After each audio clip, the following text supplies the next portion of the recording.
Hello again, and welcome back, everybody, to another edition of the Rural Report. I am your Rural 2IC, and today is going to be your daily headlines report.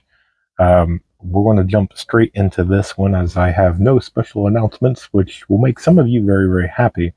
The only thing with this one is it seems like today there was a lot of overseas news and not much in the US, which gives me an eyebrow raise because usually in a day or two they flip flop. But let's jump straight into this one. So yesterday there was an article posted from Politico saying that since the DoD has decided to move the Eisenhower from the Persian Gulf to the Gulf of Aden, that it could be a possible hint for an attack on Yemen.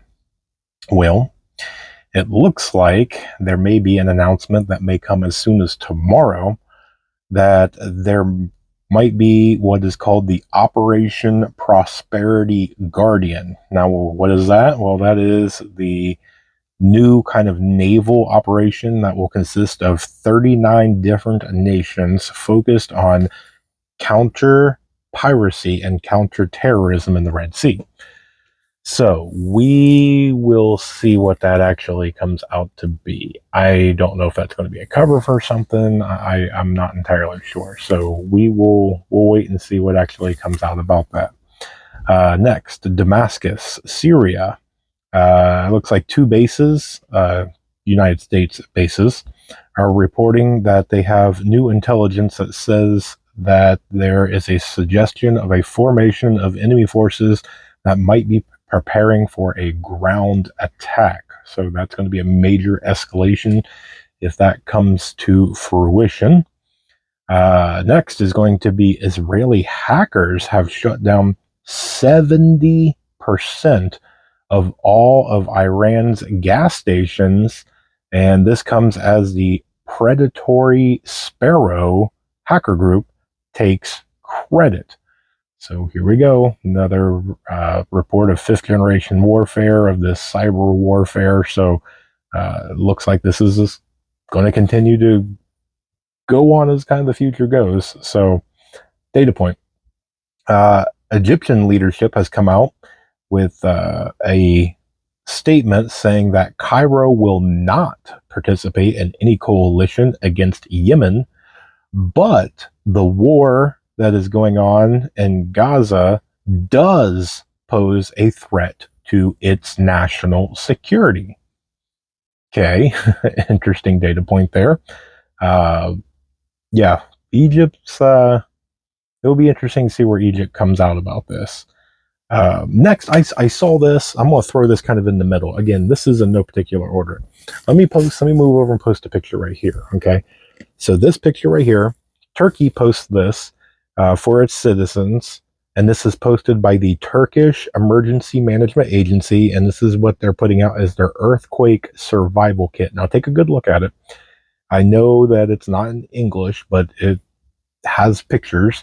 If you go kind of around the circle there, obviously you have the bag, but then it shows documents, a multi-tool, a flashlight, clothing, water, canned food, a paper and pencil, medical kit, and a radio. Seems like a halfway decent kit for me. But I find it interesting that there's a lot of nations that keep coming out and putting these kind of like emergency survival kits, what to put in them, reminding you to build one or to get one, anything along those lines. And if you notice, it doesn't really kind of matter where you are, because a lot of the basics no matter where you are. It doesn't matter if you're in Florida or if you're in Hawaii or Europe or Australia. You need food, you need water, you need you need a lot of the stuff regardless of where you're at. So it's interesting to kind of take these from different countries and see the very similarities, because it's just a data point, and it's something that, as it all goes around the world, when pretty much everybody says, hey, you probably need some bottled water, maybe it's a good idea to get some bottled water. Okay, so to move on to the shipping over in the Red Sea, it looks like Evergreen has announced that it will no longer ship through or transition through the Red Sea. A company that you may or may not be familiar with called Euronav will also not be transitioning through the Red Sea. Now, if you don't know who Euronav is, they're actually the world's leading tanker company. They have a major presence in two places, one of which, yep, it is Europe. And where's the other one? Yes, here in the United States. So we'll see what that does to gas prices here in the near future. This one I found extremely interesting. I'm 99% sure this is false, but it's too interesting not to put in here, okay? Take this with the most minute grain of salt and cut it in half, but still listen to this.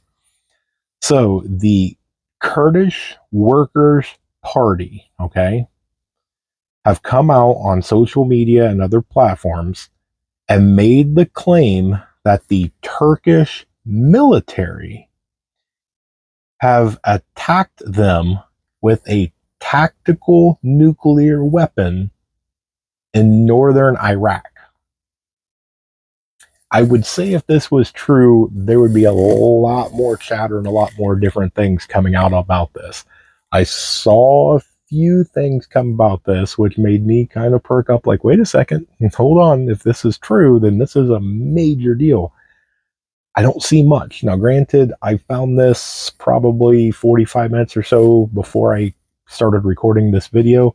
So maybe some new things. So if I find more, I'll let you know tomorrow on it. Right now, 0.5% maybe we'll give it. Speaking of that, though, there was a huge explosion that was reported at Iran's aviation and space headquarters in Tehran. Now, this is allegedly the place that only builds and houses different missiles, but also drones that allegedly they give to their proxies. So there's not a whole lot about it. It doesn't say on an official narrative if this was an accident or if somebody took it out or what it was. And I doubt we'll see anybody take credit or anything really come about this, but it's very interesting because if this was not an accident, then I'm sure Iran's not happy with somebody and we'll see something in the coming days. Next, the Jordanian state television is reporting that dozens of infiltrators from Syria breached its borders. Now, the Royal Jordanian Army has reported that they saw one of the vehicles that these supposed infiltrators was coming across, and they fired and blew up this vehicle that they said is allegedly filled with explosives. So we'll see about what goes on between all of that. Next, the U.S. defense member was quoted today, and I'm going to paraphrase this one. They basically said that Iran is now the first and only nation to have developed and successfully used an anti-ship ballistic missile in active combat. Interesting. Data point on that one. Looks like local news and different social media is all posting pictures and videos of the flooding, and this is pretty big flooding if you haven't seen it, in the South Carolina area after the record rainfall last night. It looked pretty severe. I want to say it was in around the Charleston area. Not entirely sure on that one, but it was a lot of rainfall. So prayers for all those that were affected down there. And I'm sure you've all seen this one. So last night there was a car that plowed into B. Ridden's parked motorcade. And the official narrative is that the driver is allegedly intoxicated during the accident. Yeah. So, and then I had one of the subscribers send me this, and I'm just going to throw it in here at the very, very end here. So with all the different things going on and all the different whatever you want to call it. Uh, you have the Impossible Burger where they're trying to cut down meat and different other things. Well, some of the things that they're trying to use is different ingredients that are insects. So, with all the fancy terminology of those 15-letter words that basically boil down to sugar, here's a picture of all the fancy, huge, technical, scientific names that boil down to bug ingredients in your food. So I'll leave that there for a second. If you want to write those down, take a screenshot, whatever you want to do with it. So that way, if you're out shopping, you can flip it over and see if any of those ingredients match that right there.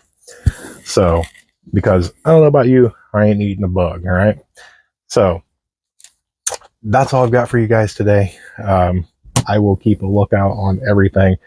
I guess at the very end here, I'll just want to remind you that we do have Workshop Wednesday that will be this Wednesday at 9 p.m. Eastern Standard Time. Come join us. It is a bunch of preppers, homesteaders, survivalists, bushcraft, and a bunch of like-minded people that just get together, fellowship, and have a good time.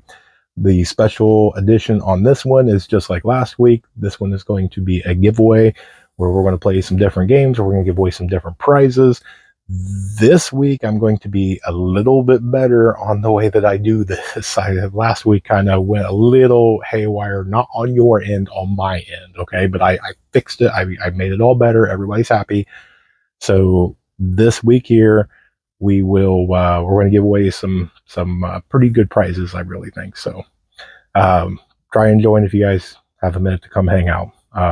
That's all I've got for you guys today. So the way we always end it, stay tuned. More information to come. Thank you guys so much for tuning in. And above all else, say it with me. Remember to remain united, because we're all prepping in this together.